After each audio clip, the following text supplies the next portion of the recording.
Welcome once again. I think most of you are familiar faces, but for those who are not familiar, my name is Mathieu Yenu Adamu Moferi. I'm a young entrepreneur who is passionate about sharing my entrepreneurial experiences with other younger ones along our entrepreneurial journey. Well, I haven't gotten to the top. I haven't made it yet. I haven't gotten to the ultimate. But I believe that even on our way to getting to the top, it is good we encourage each other in our entrepreneurial journey so that we can together climb that ladder to the ultimate. And that is why I am talking to you this evening. Some of you were in our last episode of Business Clinic, where we spoke about the customer. And after that, a lot of people testified about how impacted they were and how it has really helped in their businesses. I find fulfillment in those. And I thank you so much for your feedback.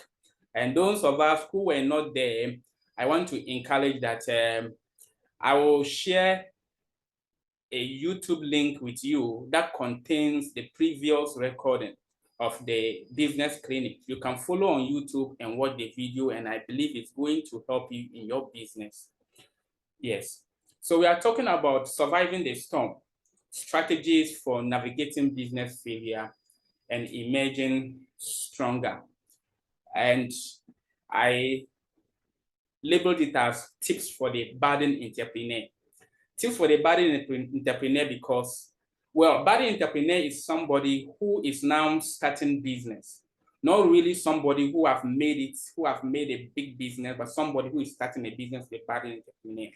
I realized that from the profile I received, those of you who registered, most of you are into small businesses.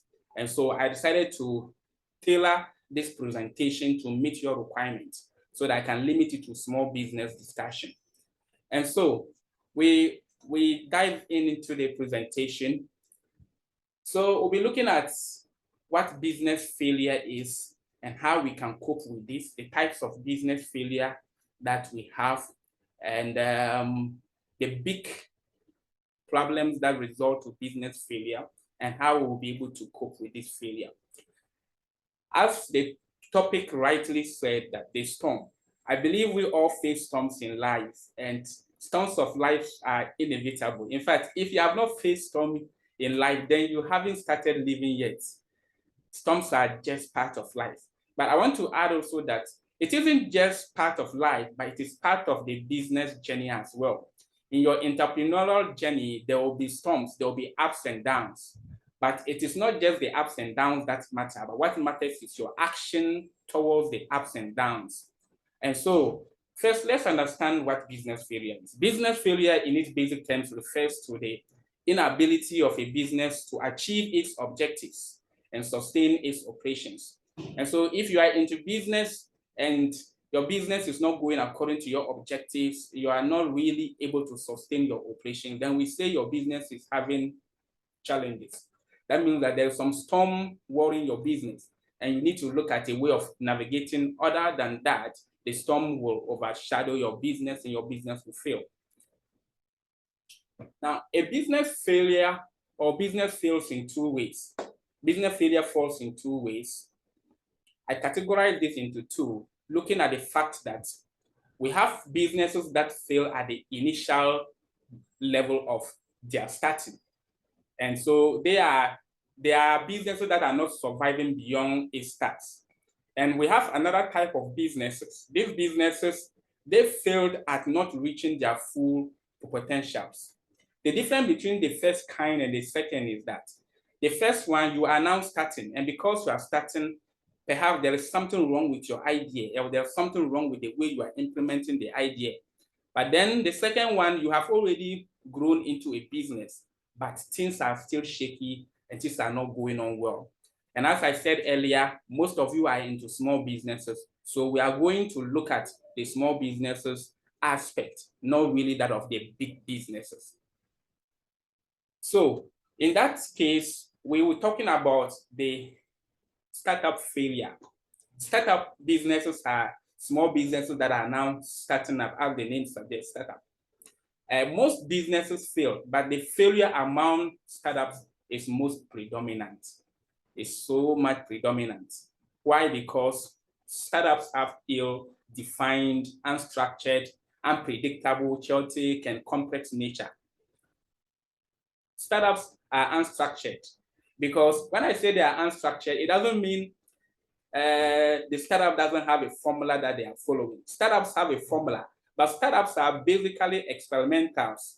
When you are starting a business, you are just experimenting to see how the business will go so that you can modify it to move on. That is why I call it unstructured. It is unpredictable because for a business that you have sustained over the time, you will be able to predict that, well, the last few months, I did so and so. Last few months, I had these projections, and then the coming month, I'll be able to do this. But the small business or the small startup you are starting, you don't have figures to predict, like to really make accurate prediction. And so failure is unpredictable, but you are just trying with the hope that things will work out. It has a complex nature, and that makes it very liable to failure. But I believe even as we are discussing, we will be empowered such that our businesses will not fail. Now, these are just some few statistics pertaining to business failure. I think in 2022, that was last year, a news showed up in the Business Day. They said 80% of businesses in Africa fail within 5 years of establishment. I'm just bringing these statistics to let you understand that business failure is real and the rate is alarming. Also in Ghana, it was stated that about 75% of businesses fail after 3 years of their startup. And so literally looking at these statistics, it means that only 2 businesses out of 10 succeed at the startup stage. So you can be 10 people that start your business, but in the next 3 years or next 5 years, only 2 businesses will still be in existence. 8 of the businesses would have collapsed. And so business collapse is a major issue that if you are somebody who wants to really go into business, you have to look at a way of solving it so that you do not fall under this category. Now, business failure cannot be prevented entirely. No matter who you are, you will experience failure at a point in time, generally in life and also in business. And so, as human as we are and as business people, we need to be conscious of the fact that we will fail at a point in time. But the issue is not about failing, but when you fail, what do? You need to get up and continue moving, pick up the pieces, put it together and move on. And so most people think that this is what most people think. As I have indicated here on the picture, you see that most people think that failure has a different road than success. But what successful people really know is that both failure and success, they are on the same road, and you will pass through a series of failures before you can attain success. So if you have this kind of understanding, whenever you get failure, you know that, yeah, I'm just getting the failure because I'm almost getting to my success. But if you don't have this understanding and you get failure, you may think that you have taken the wrong path.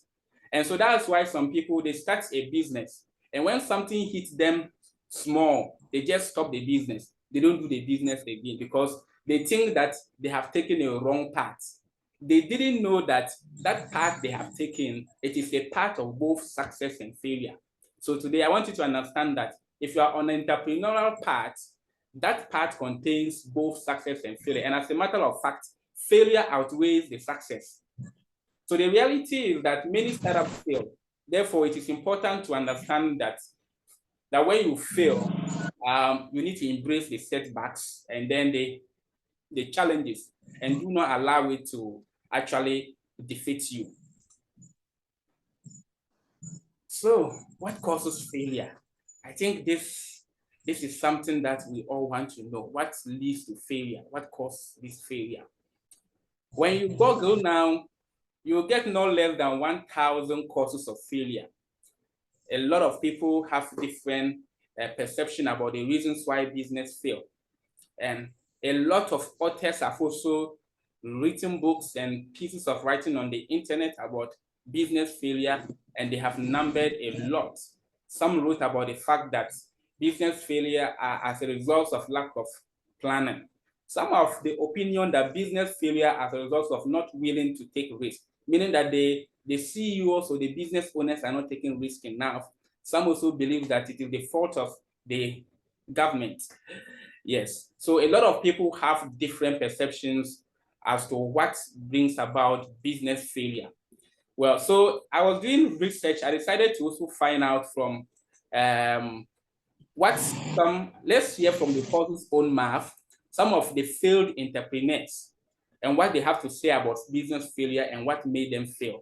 And so here we have a list of some entrepreneurs who failed in their businesses, testifying the reason why they failed in their businesses. Someone said, my biggest mistake as an entrepreneur was waiting too long to start.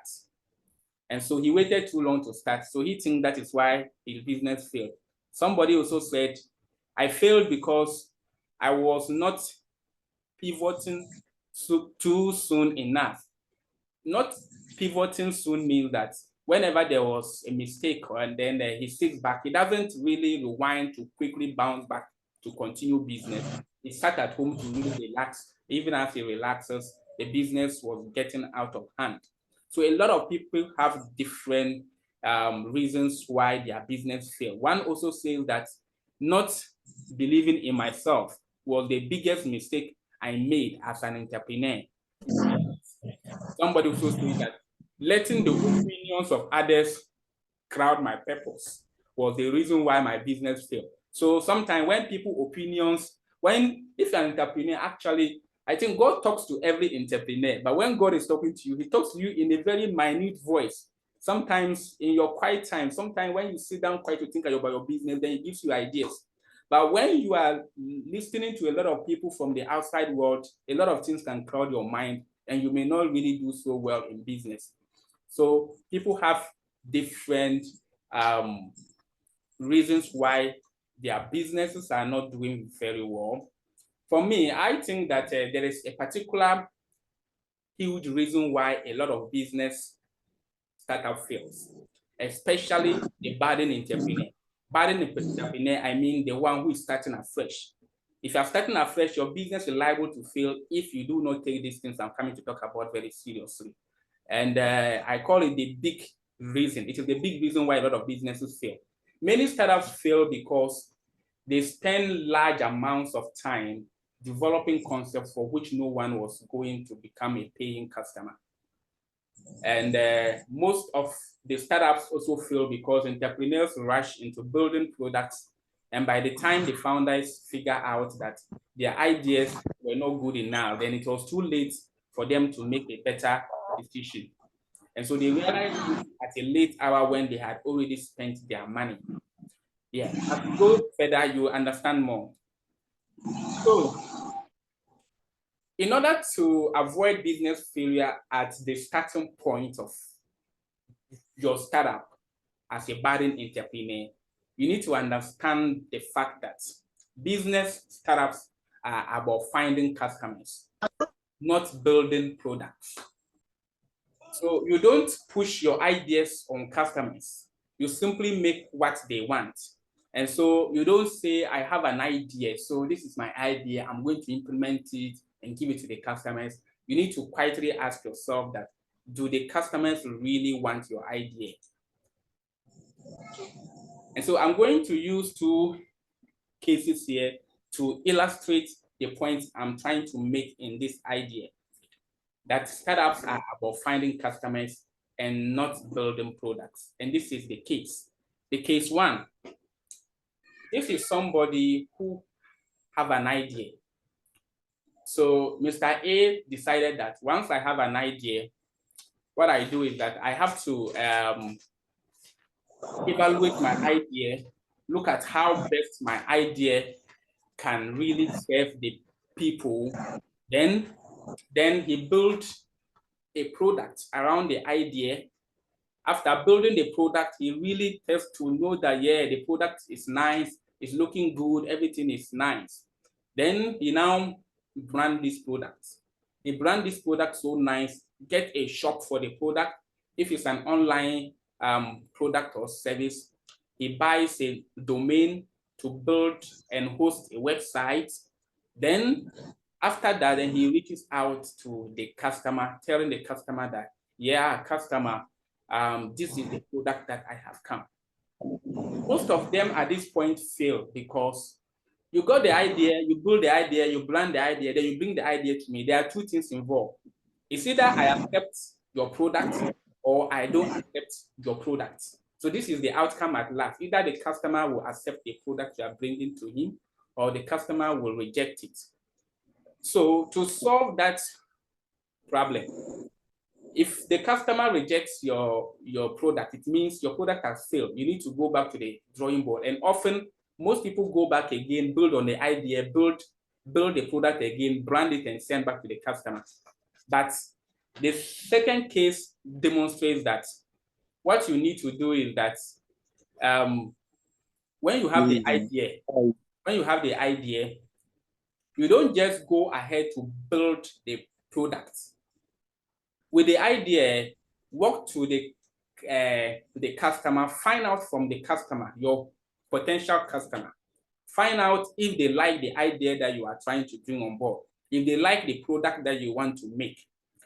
You do this by customer feasibility survey or trying to find out from the market if they really have a need for the idea that God has given you to bring forth to the market. Now, if you talk to a number of people and they be like, yeah, wow, it's a nice idea, we will buy, oh, yeah, it's good. Then that one, then you go ahead to then build the idea, to now build your product. You go ahead to build your product. But if they don't like it, then you don't build a product at all. So if you build the product, then you will now go ahead to then brand the product. By the time you brand the product, the customer love it already because they have given you approval to go ahead to build that particular product. So you brand the product to now fit their specifications. So in this particular case, in fact, there is less likelihood of people rejecting your product because you had the support of the customer before you even brought the product to the market. But in the first case, there are two things involved. When you bring it to the customer can reject it or not. By then, you may have spent so much money on your product development. And so the advice is that if you are starting a business, when you have the idea as it's been given to you by God, you don't just, some people, they wouldn't even discuss the idea with anybody because Black mentality, you believe if you discuss with your brother will steal the idea. Or you believe if you talk to a customer will steal the idea. So you just lock yourself behind doors, then you go and buy a lot of things that you are starting to build a product. You build a product, you spend so much money going to brand the product. You do a lot of things, then you send to the customer, the market, this is not the kind of product we want. We wanted it this way. And you must know that customer rules the market and customer rules your business. You are the business owner, but the customer is the chief officer. So he is in charge of everything. He tells you what they want and what they don't want. So once you get the product, the idea, why don't you consult the customer to know whether the customer will approve of it or not before you can move on to launch your product. So business failure, perhaps you did not follow the second case that I just demonstrated. Perhaps you are somebody who followed the first approach already and your business is failing or there is some uncertainties in your business. Yes, you don't need to give up. You have to emerge stronger because one sign about failure, if you fail, that means that your success is very close as well because every entrepreneur has ever failed before, as I stated earlier. So you need to emerge stronger. And emerging stronger refers to the process of overcoming business failure and using the experiences you learn to grow and improve your business, resulting in a stronger and more resilient company. And so if you have failed, it doesn't mean that you are not good, but it means that you are just on the way to succeeding. So you need to emerge stronger. So let's look at some of the strategies you can use. You need to analyze the reasons for the failure. I always have the belief that pen and paper does the magic. Whenever I have business uncertainties and challenges, I get a blank sheet of paper, I sit down with my pen, then I start to pour the problem down on the paper. And sometimes you may think you can't even write anything down, but when you sit down and then you think and you really analyze the problem, when you pour your idea on the paper, the problem on the paper, why your business failed, you begin to see that ideas will begin to hit on your mind. Then you can write it down, the new ideas on how you can improve upon the failure. And so you also learn from your mistakes and use the mistakes as an opportunity to grow and become more innovative in your business. If you are doing business and you don't have mistakes, in fact, then there's likely that there's no innovation in your business, because you have to commit a mistake, then you learn from the mistake and now come out with other new innovative ways to really scale your business. Whenever you commit a mistake in your business, it's not a life sentence, it's not a death sentence. It's just an opportunity for you to grow innovatively. And so you need to also develop a comprehensive recovery plan that sets realistic goals. And so once your business has failed, you don't just give up and be like, oh, wow, I took the wrong path. No, it's not always that you took the wrong path. As I stated earlier, it is only one path. That path contains failure and success. So if you have failed, it means that success too is ahead. So you don't give up. You need to develop a comprehensive recovery plan and set realistic goals and continue. Another strategy is that you need to communicate the issue transparently with your stakeholders and people that you work with, as well as your customers. If you have employees with you, you need to let them know the situation on the ground that has led to your business being shaken and the storm that you are facing currently in your business. And their ideas too mostly will come a long way to help you improve upon your business. And you need to also explore new markets and diversify your revenue stream.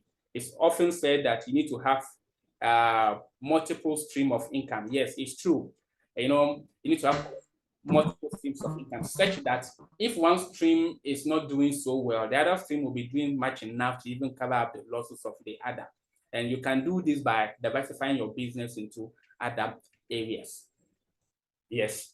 Ladies and gentlemen, I promised you earlier on that I was not going to keep so long. I was going to make it very snappy so that we all can share ideas. I don't just want to come and load it onto you, but as I said earlier, we are all in the learning process and I'm also learning from you. So very soon, I'm coming to an end. But before I end, I want to say that do not fail in your business. Of course, nobody wants to fail. I mean, I don't want you to fail. But in the worst case, if you fail and fail forward, if you fail forward. Failing forward here means that when you fail, you don't just give up, but you pick up the pieces and move on. You pick up the pieces, you put them together, you learn from your mistakes, as I stated earlier, then you move on. And so, secondly, don't be a failure. Be somebody who failed. Yeah, it sounds contradictory, but there are much difference in it. There's difference between a failure and somebody who failed. If you fail at something and you believe that, yes, I failed at this, that doesn't mean you are a failure. You only failed at that particular thing, but you may be successful in other things. But somebody who failed at one thing and just conclude upon himself that he is a failure, such person is already doomed, because he has already concluded that he is a nobody. If I done that head, he can't do anything successful because he is a failure. No. Don't tag yourself as a failure. If your business is not going well, you have failed, and everybody do fail in business. It is not that you are a failure. For instance, I always use Thomas Edison, for instance. He failed several times in inventing of the light bulb, as we know, but he's never a failure. And whenever he did the experiment and it never worked, he always knew that he has failed at that experiment. He will do another experiment, he will fail at that experiment. But the failing never affected his personal being. He was still a successful man who is failing at something he is doing. He never let the failure affect his being. So you are not a failure, but you are just somebody who failed, and there is an opportunity for you to pick up the pieces and move forward. Thank you very much. So we will enter into a time of discussion where you can ask me your questions, and then you can also make your additions so that we all learn together. Thank you.